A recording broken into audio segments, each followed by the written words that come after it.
Alright guys, welcome back to Into the Infinityverse, where I talk about certain aspects of the Infinityverse, the shared fanfiction universe that me and my friend Jason Voorhees 2011 work on together.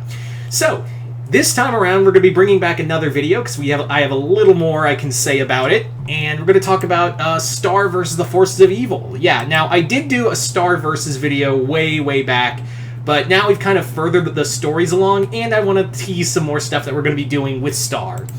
Now, where in continuity is this going to be in the Infinityverse for Star versus the Forces of Evil? Like, where is this, you're probably wondering, where is this going to be canon-wise? That's actually, it's going to be, like, kind of like somewhere in, like, nebulously in Season 4, because it was very clear they didn't know what the fuck they were doing in Season 4, and go off in a different direction. In fact, we're actually going to address that we are not going to be following the Season... the series end. Like, that's not gonna happen. Muni and Earth are not gonna merge into one universe. We thought about it, like, real talk, we really did give a lot of thought into making Muni into one big Earth. Like, that was kind of an idea we were kind of kicking around on, of just making Earth one big thing. Earth and Muni one big thing. But that, we decided, that's too confusing, and we got other stories we want to do, so let's not do that. And in fact, we are actually going to make it a lot tighter, confirm that actually and we're not going to use this, so I'm going to talk about it, is that basically what happened is that the entire west coast of the US got merged with Muni. It wasn't the entire planet, it's just a lot of things died, and only an X amount of things from Muni made it to Earth during the merge, and yeah, that was kind of it. But that's not happening entirely. So the idea now, but we had a better idea, because we did like elements of Star versus, and let's be real, the Star versus show did kind of end in a crapshoot. So yeah, we are keeping Star and Marco together, and I promise we'll make it better. Like, that's one of the promises I'm going to make to you guys right here and now, is that one of the major things we're going to be making better about this is that we are going to more or less, like, make Star a more likable character, because she did some really horrendous shit and didn't really pay for it. And that's going to be one of our major things, Star's going to be going through some changes, some character growth through this story, as is Marco. Now, like most of you guys know, that Marco and Star are part of the Infinity League. They are part of the big superhero team. But the thing is that Marco doesn't really have an identity. He keeps on the he's part of the superhero team, but he's not really, like, on the ground a lot. And when he is, he's, like, wearing just a face covering, like a body armor mask, and like a suit. But, like, he doesn't have an identity. Everyone is just like, oh yeah, that guy, he's there. So Marco doesn't really have an identity. Because he's like, with most of the show, he was struggling with an identity. That was kind of his thing, was he was struggling of who he wants to be, and that's kind of different here, only he will have finally his identity. He will finally have the identity that he's been longing for, and I will not spoil it, but it is a legacy identity. He will be becoming a character that is known.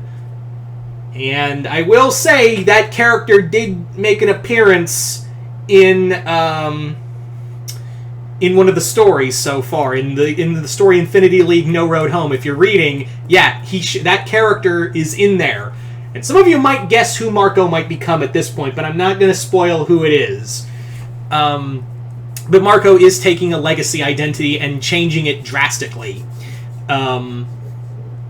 Yeah, so Marco will be getting his own identity, and we are actually going to touch on why they never touched on the whole cheek glowing thing with him. Like, we're actually going to bring up the whole, yeah, there's something going on with Marco's whole cheek thing that we never really brought up again. So we are going to bring that up. We are going to actually talk about that at some point. But yeah, so Marco is getting an identity. We are going to address the other stuff. And yeah, but let's talk about Star, because, well, she's the star of the show.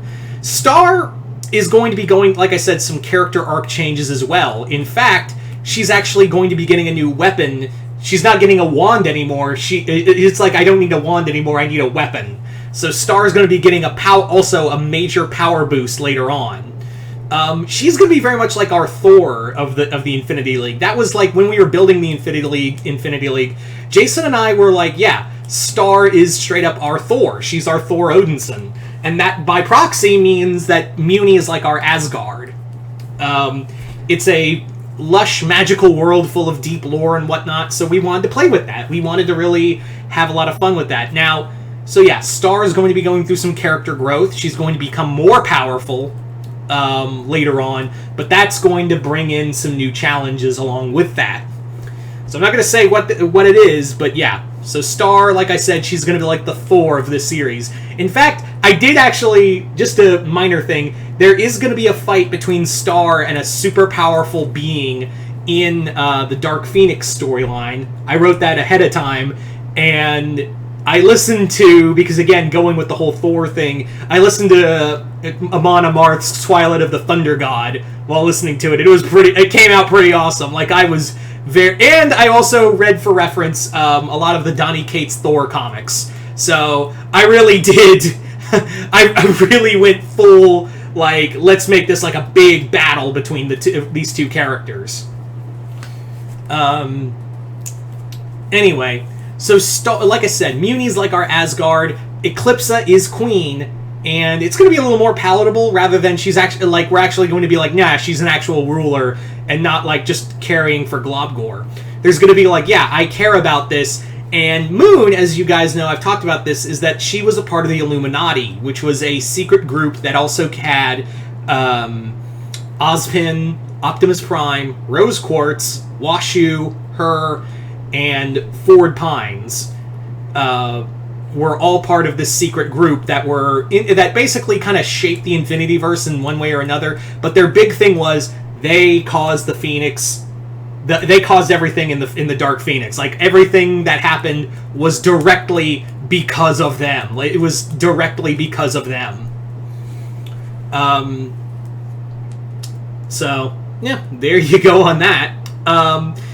So in that regard, there are other there is other stuff we're going to do with Moon, but she's not ruler anymore. We're going to make her less of a bitch, but she is going to have kind of that secrecy to her. Now, let's talk a bit about some other characters. I don't know how much we're going to do with Ponyhead. I don't care about that character. Jason don't care about that character. I forget that's a character. She means that little to me, and she meant that little to Jason, so I don't know how much you're going to see of Ponyhead, really.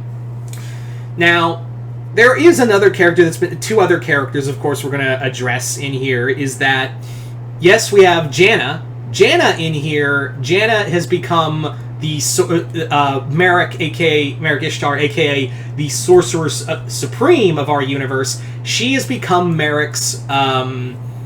she has basically become Merrick's apprentice, and she's starting to learn magic. And is actually living in the Haunted Mansion, where, or as it's known as Gracie Manor, with Merrick and with 999 ghosts, because of course she would do that. She's also being a major headache to Merrick. And yeah, there's going to be more with her, but yeah, Janna is out doing things.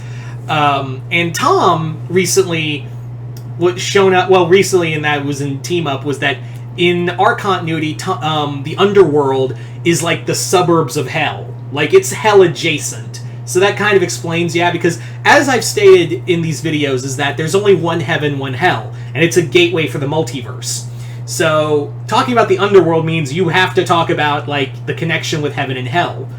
And in here, hell is not too kind to the Underworld demons, because that's like... it's like racial profiling, because those are like, they consider the demons of hell consider themselves the like true demons. These are just like little like second class citizens, and they don't really acknowledge Tom, first off because he calls himself a prince of the Underworld, and they're like, yeah, you're the prince of nothing really, and he's half human. So he's a half-breed already. But he does have friends in hell. One of his best friend in our continuity is Angel Dust. From Aspen Hotel. Him and Angel Dust are best friends, and it's kind of like a big brother, little brother relationship. But Tom is going to be part of a team very soon. Not with the Infinity League, but he is going to be part of a superhero team in his own right. And I will say he's going to be getting his own set of wheels. Something cherry red. Something that makes him a bit of a speed demon. Something that has a deep connection to a prolific horror writer. Something great. I'll stop. You probably know what I'm talking about, but yeah, I just want to tease that Tom might be, Tom's getting a set of wheels that are from a certain author, from a certain book. And when actually, like, real talk, when I thought of that idea, I was literally listening to Michael Jackson's Speed Demon. And I was like, oh god, that's perfect. Yeah. So, and we also have Toffee. So Toffee in our universe is dating, or did date, Dominator. They are still in love, but Toffee is in hell. He's dead.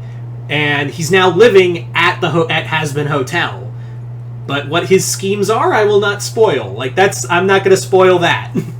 But it's like Waspinator. Toffee has plans. He never stops having plans. So, yeah. So there you go, guys. That is pretty much all I'm going to say for right now with Star Versus. But yeah, so hope you all enjoyed this. Just comment below, let me know what you guys thought of it. And other than that, hit the link below, head on over to my Patreon. And hope you all enjoyed this. I'm Mr. Multiverse. I'll see you next time in the Multiverse.